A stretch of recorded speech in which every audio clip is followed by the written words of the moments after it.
Vamos a comenzar a hacer una pequeña presentación de cada uno de los escritores y los textos que ustedes tienen como lectura obligatoria.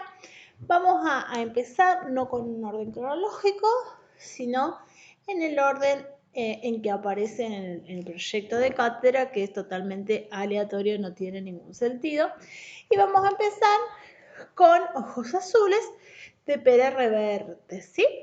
Arturo Pérez Reverte, para quienes no lo conocen, nació en Cartagena, en Murcia, en 1951, y es uno de los grandes escritores contemporáneos que tenemos en España en este momento, muy prolífero, muy conocido, ¿sí? Es de esos escritores que ha podido reunir la calidad literaria junto con eh, las ventas, digamos, ¿sí? Es un escritor muy leído en todo el mundo, traducido y reconocido, ¿sí? Con una gran cantidad de premios. Ahí le puse una foto, tiene unos cuantos años, creo que es la foto más conocida de él. Eh, Está un poquito más grande en este momento, ¿sí? Él fue durante 21 años corresponsal de guerra.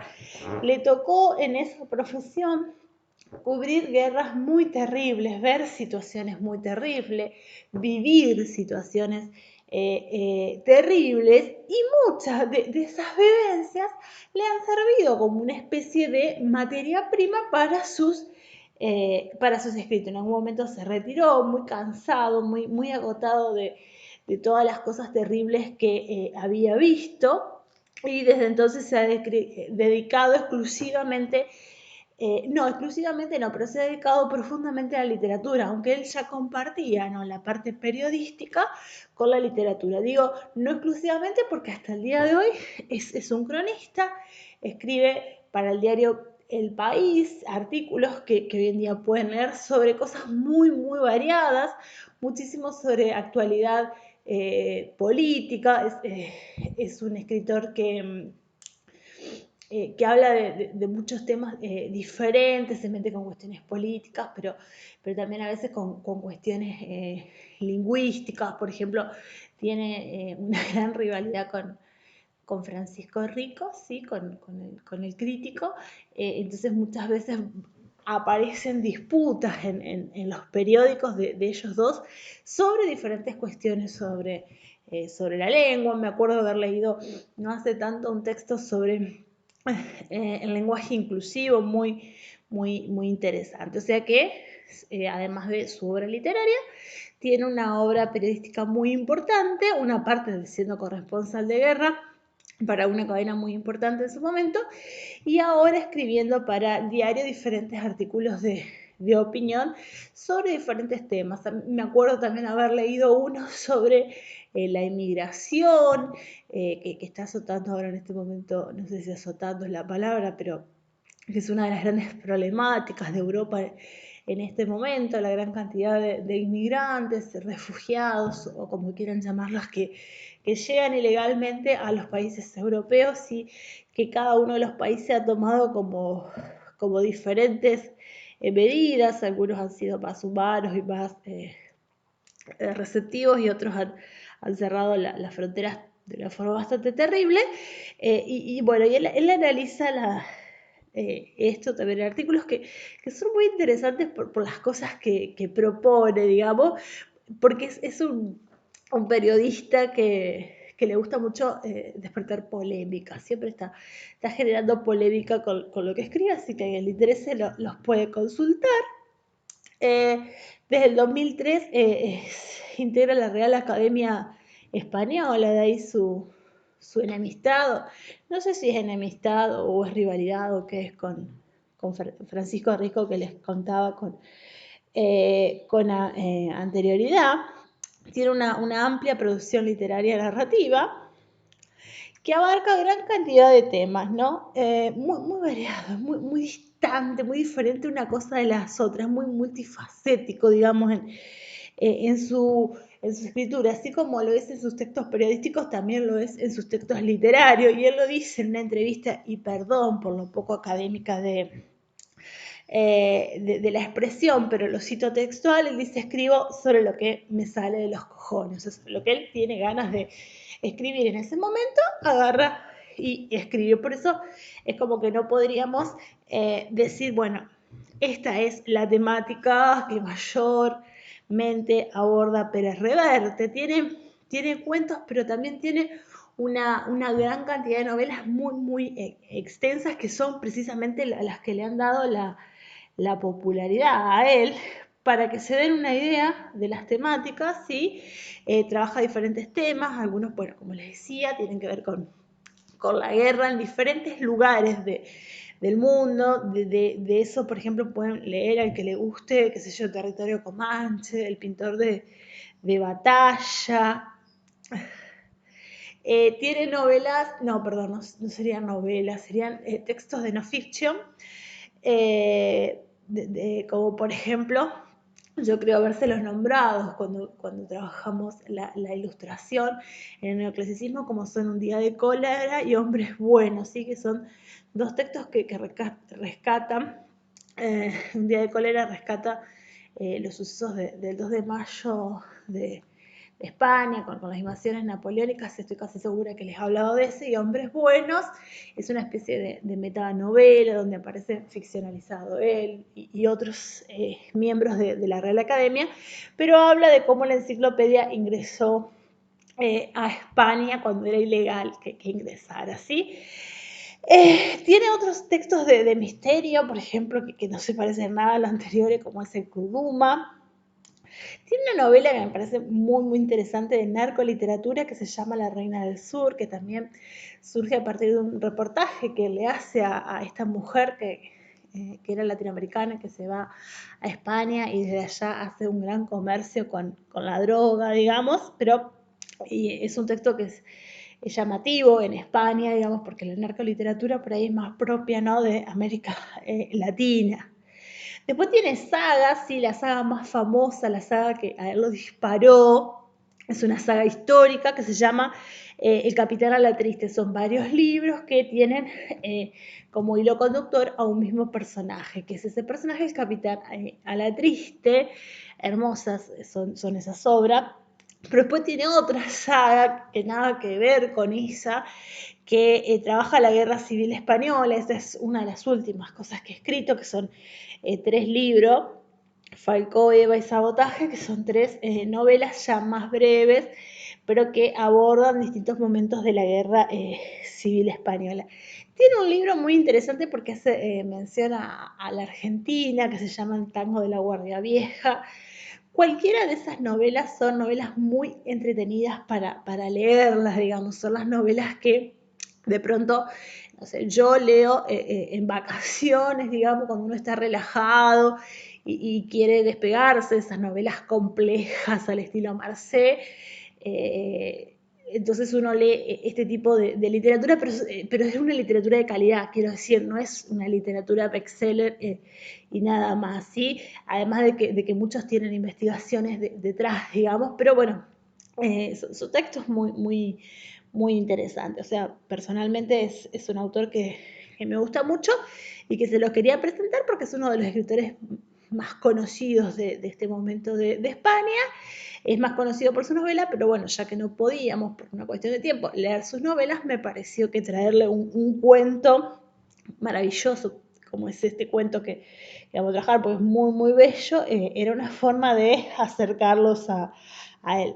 ¿Por qué elegimos este cuento? Bueno, porque a pesar de ser un cuento, ser un texto breve, hay una gran cantidad de lecturas. Yo solo les voy a mencionar algunas luego, pero es un texto que dispara una multiplicidad de lecturas, ¿sí? Hay muchísimos lugares desde que uno puede abordarlo, digamos. Después también porque es un texto que permite una multiplicidad de relaciones, ¿sí? Lo podemos relacionar con la pintura, de hecho yo ahora lo voy a hacer, se puede relacionar con la historia, digamos. Entonces es como que también está bueno ver textos que permiten y habilitan ese tipo de lectura. Me pareció también sumamente interesante porque es un texto que nos acerca mucho a América Latina, ¿Y por qué digo esto? Porque es un texto que aparece publicado en el 2001 en un librito que se llama Todos por El Salvador, donde diferentes escritores famosos como Saramago, Fuentes, Monterroso y bueno, el propio Pérez Reverte escriben cuentos para ayudar, o sea, todas las ganancias de ese cuento es para ayudar a El Salvador, que en el 2001 había sufrido unos terremotos. Entonces surge con una cuestión pragmática totalmente extraliteraria, que no tiene que ver con la literatura, pero que tiene que ver con América Latina. Y a partir de la temática, cuando, bueno, yo supongo que a esta altura ya leyeron el cuento, es una temática muy latinoamericana. Después, por supuesto, Sey Barral descubre que es una maravilla este texto y lo edita en una colección que se llama Únicos, que es la edición que ustedes tienen, que editan textos breves, narrativas breves, y le dan toda esa edición tan linda que ustedes van a ver ahí, con dibujos, bueno, el libro yo lo tengo en físico y es un libro muy, muy bello, digamos, el objeto del libro, digamos, es muy interesante, o sea, ahí se hace como el rescate y ahí es donde por ahí la gente lo conoce un poquito más, ¿sí? Cuando en el 2009 Sey Barral lo rescatan en esta colección. Hasta entonces estaba medio perdido en esa antología. Y la otra relación por la cual me pareció sumamente interesante traerlo a colación es porque es un texto que tranquilamente se puede trabajar en la escuela secundaria, ¿sí? Porque es un texto fácil, es una temática que uno puede trabajar con un proyecto con los docentes de historia. Tranquilamente se puede abordar en quinto año cuando uno ve literatura latinoamericana, uno lo puede poner en contacto con los textos que tradicionalmente se dan en quinto, ¿no? Con, qué sé yo, Malinche de Laura Esquivel, las crónicas de Indias, bueno, lo que es alguna poesía de los pueblos originarios, bueno, con algunas de las tantas temáticas, ¿no? que atraviesan la literatura latinoamericana y que yo sé que se suelen dar en la escuela secundaria, tranquilamente podemos poner en diálogo este cuento de una manera de acercar, digamos, las dos cuestiones. Ahora bien, nosotros podemos trabajarlo y me parece que es la forma más acertada en relación, les decía, con la pintura. Yo acá les traje un cuadro de Diego Rivera. No sé si todos conocen al muralista latinoamericano Diego Rivera, sí, el esposo de Frida Kahlo. Si no lo conocen tendrán que leer un poquito sobre él porque no podemos desconocer a este pintor tan importante que pertenece a la Escuela Muralista de México y que dentro de los grandes y la gran cantidad de murales que ha pintado, tenemos este, que bueno, la calidad no es la mejor, pero la verdad es que estuve buscando y no hay en la web una imagen clara porque es un mural muy, muy grande, digamos. Es un mural que está en el Palacio Nacional, que es la sede del Poder Ejecutivo actual de México, y él ha pintado toda la historia de México, parte de la historia de México en realidad, en las paredes de este palacio. Y uno de los cuadros es este, que se lo conoce como la Conquista de México, y muestra, ¿no?, en cierta parte el desembarco de Cortés en Veracruz. Es un cuadro que tiene muchísima simbología. Yo no me voy a detener porque no soy especialista en pintura, digamos, pero creo que en esto uno puede ver todo lo que pasa en la época de la conquista, ¿no? Vamos a ver cómo se los reprime, cómo se asesina a los pueblos originarios, vemos la esclavitud, vemos aquí adelante la compra de las mercancías, vemos la evangelización y cómo la evangelización pedía oro, ¿no? Ahí le están entregando oro, bueno, vemos el ganado, o sea, podríamos hacer una clase si nos dedicáramos a la pintura sobre este mural, cosa que no vamos a hacer, pero es interesante poder plantearlo. ¿Qué es lo que me interesa de todo este cuadro? Bueno, este personaje que está aquí adelante, a ver si lo puedo acercar, no, hice al revés, que es este niño, que aparece un niño que lo lleva una indígena, evidentemente, por la forma de llevarlo, por las características de la mujer. Se nota que es una indígena, pero el bebé tiene los ojos azules. Entonces, Pérez Reverte, en algún momento que estuvo recorriendo México, vio este cuadro, él lo dice en una entrevista. Nosotros sabemos que no tenemos que creerle demasiado a los escritores, pero en este caso sirve para que nos sirva como punto de partida. Entonces él vio este niño de los ojos celestes y fue el disparador para escribir su libro Ojos Azules. Y lo que hace Pérez Reverte es pensar cómo surgió este niño de ojos azules. Eso va a ser lo que nos va a contar justamente en su libro, digamos. Por supuesto que hay una licencia ahí artística, porque bueno, no, los tiempos, digamos, acá es el desembarco y recién están llegando Cortés y ya está el bebé, y en la historia nosotros vamos a ver que se toma como contexto, busca una especie de representación de lo que es la noche triste de Tenochtitlán, de la que después vamos a hacer algunas referencias. Pero la cosa es que Pérez Reverte ve a este nene y lo toma como un símbolo de un nuevo mundo, el mundo mestizo, que es algo propio de quién, de América Latina, o de América, mejor dicho. Sí, entonces vuelve a ese bebé del cuadro en un símbolo, pero también su libro de alguna manera se va a volver una especie de símbolo. En una entrevista le preguntan a Pérez Reverte si considera que los españoles deberían pedirle perdón a América Latina por lo que le han hecho por la conquista, ¿no? Algo que es una idea muy de los mexicanos. Hace poco, no me acuerdo si fue el año pasado o el anterior, el actual presidente de México hizo un reclamo pidiendo justamente esto que estoy diciendo. Pero la cosa es que hace ya varios años, digamos, a Pérez Reverte le preguntan algo así como les estoy contando, parecido, y Pérez Reverte dice que no ve el motivo por el cual haya que pedir disculpas, que España no tiene que pedir disculpas por varias razones, porque en la época de la conquista España tenía hambre, digamos, entonces como una especie de justificarlas, yo creo que no es así, pero les dije que él era muy polémico. Dice además que la España actual no tiene nada que ver con esa España conquistadora, imperial, que se llevaba al mundo por delante y que destruyó lo que hoy conocemos como América.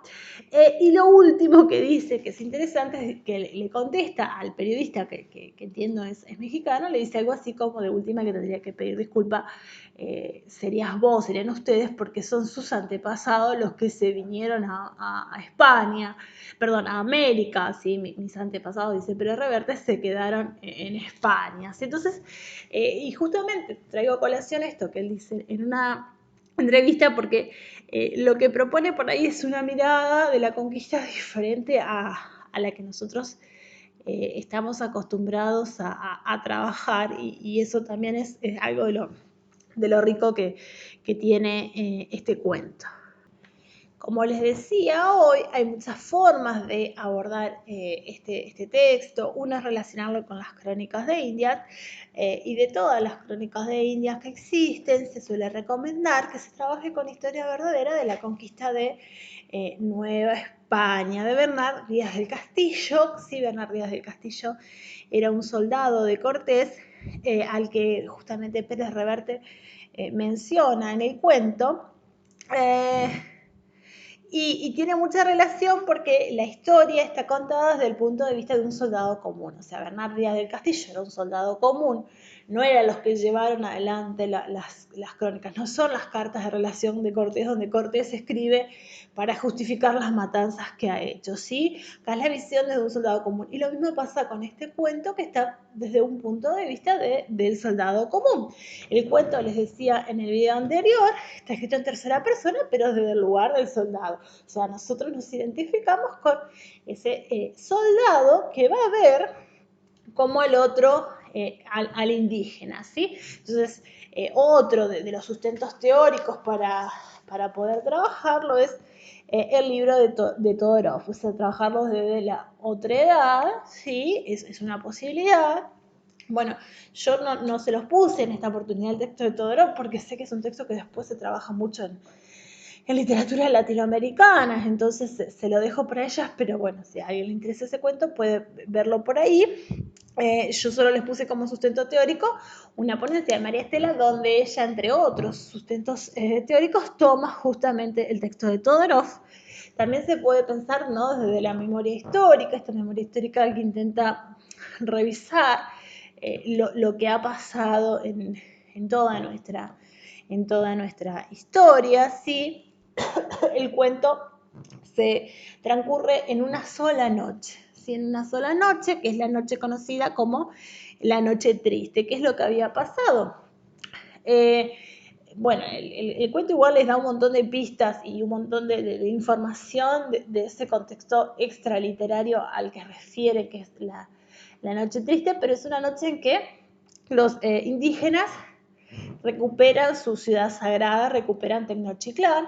Sí, la gente de Cortés había matado a gente importante, los indígenas se enojan y vuelven a recuperar ahí. En ese vaivén, el soldado empieza a recordar, pero no recuerda toda su historia, sino algunas cositas, recuerda que él vino a América justamente a hacerse rico porque vivía en una tierra donde no había oportunidades, pero sobre todo recuerda la relación con una indígena, ¿no? Una indígena que ni siquiera tiene nombre, digamos, pero es sumamente interesante cómo lo va haciendo.